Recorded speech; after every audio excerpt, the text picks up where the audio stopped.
Le Parti social-démocrate congolais, le Mouvement républicain, le Parti pour l'alternance et le progrès économique et Renaissance dénoncent tous fermement les accords que le gouvernement de la République du Congo a signés avec le Rwanda sur la cession des terres congolaises aux ressortissants de ce pays. Ces partis, tous issus de l'opposition congolaise, ont exprimé leur indignation lors d'une conférence de presse tenue ce 29 juin face à cette vente de terres. Pour eux, la terre est un héritage commun et la vendre, c'est compromettre la souveraineté et l'avenir du pays. Selon eux, cette vente s'est faite en violation flagrante des lois et règlements de la République et de sa constitution en plusieurs de ses articles. Les partis politiques de l'opposition ci-dessus cités déplorent l'incapacité du gouvernement à donner des réponses appropriées aux questions posées, notamment sur la localisation des sites choisis exclusivement dans la partie sud du pays, plus précisément dans les zones frontalières avec la République démocratique du Congo, en conflit avec le M23 et le Rwanda.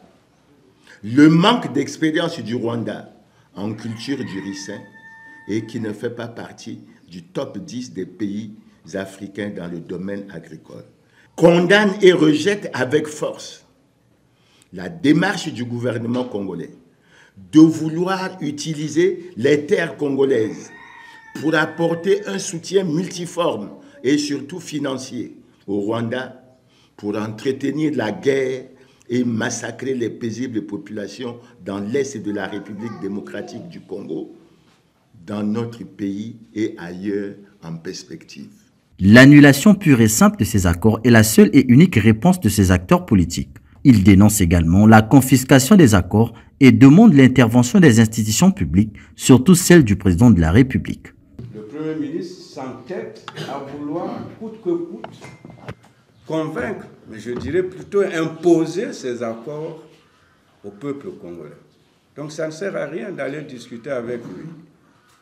Il ne va pas nous donner une réponse dans le sens d'annuler ces accords tels que nous pensons et tels que le peuple congolais pense. Donc pour nous, la dernière réponse revient au président de la République. Et s'il y a des démarches éventuellement à faire, c'est peut-être celle de se tourner vers le président de la République. Mais nous pensons qu'il suit le problème et il devrait écouter les cris du peuple, les refus du peuple. Jeune et leader d'un parti politique, Destingue avait mis en garde contre les conséquences potentielles si le gouvernement ne répond pas à leurs exigences. Ici, nous disons à la jeunesse congolaise, nous disons au gouvernement, si le gouvernement persiste, nous allons faire descendre les Congolais dans la rue pour revendiquer leur sol, leurs droits.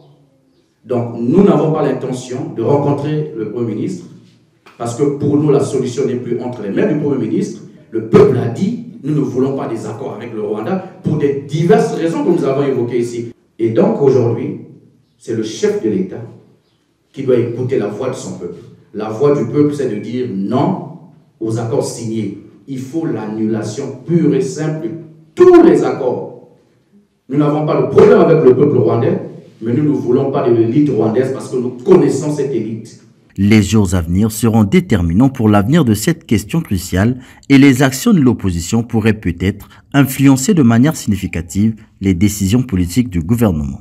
Mais c'est le département qui a la densité la plus forte.